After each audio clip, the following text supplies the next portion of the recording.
First off, my thoughts and prayers are with the individuals who were affected and on that subway today. But unfortunately, we have to get ahead of what the administration is going to do, which is going to turn this into a gun control issue. This is not a gun control issue.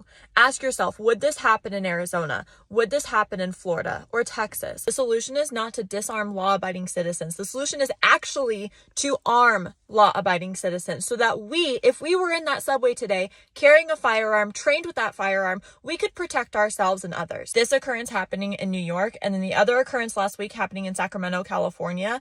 Both of those states have some of the strictest gun laws. Why aren't you seeing things happen in states where there are more armed citizens than criminals?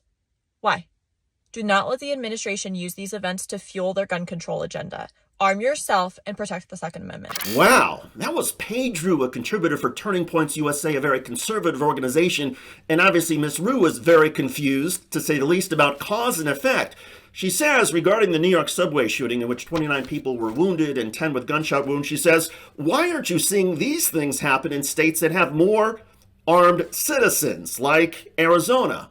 Well, actually, they do have mass shootings, Paige, in Arizona, most famously back in January of 2011 when Gabby Giffords, a congressman, was shot along with 18 others. 6 people were killed. And by the way, there was somebody who responded who had a gun who said he nearly opened fire and was glad he didn't because he was aiming at the wrong person.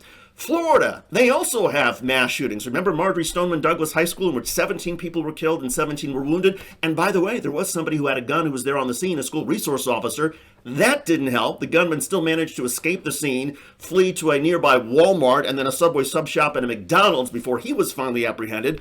And Texas, they also have mass shootings. Remember in 2019 in El Paso in a Walmart when 23 people were killed? And by the way, that Walmart had guns and ammunition, and there were people on the scene with right-to-carry permits. This idea that there's a connection between states that have very restrictive gun control and mass shootings is absurd. Absurdities, though, run rampant through the far-right gun nut response to shootings like this.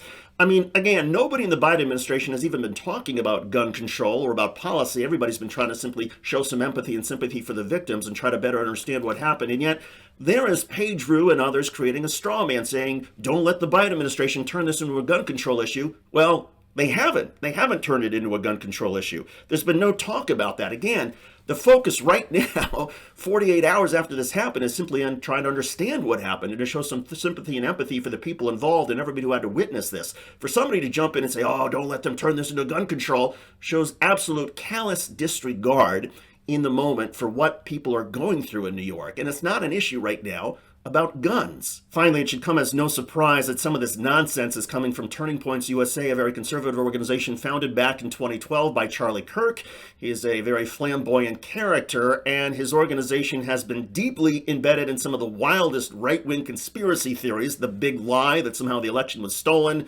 It was Turning Points USA organizers who said that they were also going to fight like hell on January 6th, the day, of course, of the insurrection at the U.S. Capitol, and they have repeatedly promoted false claims about the COVID vaccine, thereby endangering any of their followers who actually believe this nonsense. Oh, and they're also deeply embedded with Donald Trump. So, of course, it's probably only a matter of time before Donald Trump hears these crazy claims about guns and repeats them himself. But here are a couple facts. Last year in 2021, there were 693 mass shootings in the United States. 702 people were killed in these mass shootings. 2,844 people were injured in these mass shootings. And this came in a year in which nearly 19 million guns were sold in the United States. So clearly, the answer to mass shootings is not more guns and more people armed with guns. That's crazy. In any case, I'm David Shuster. Thanks for joining us. Tell me what you think in the comment section.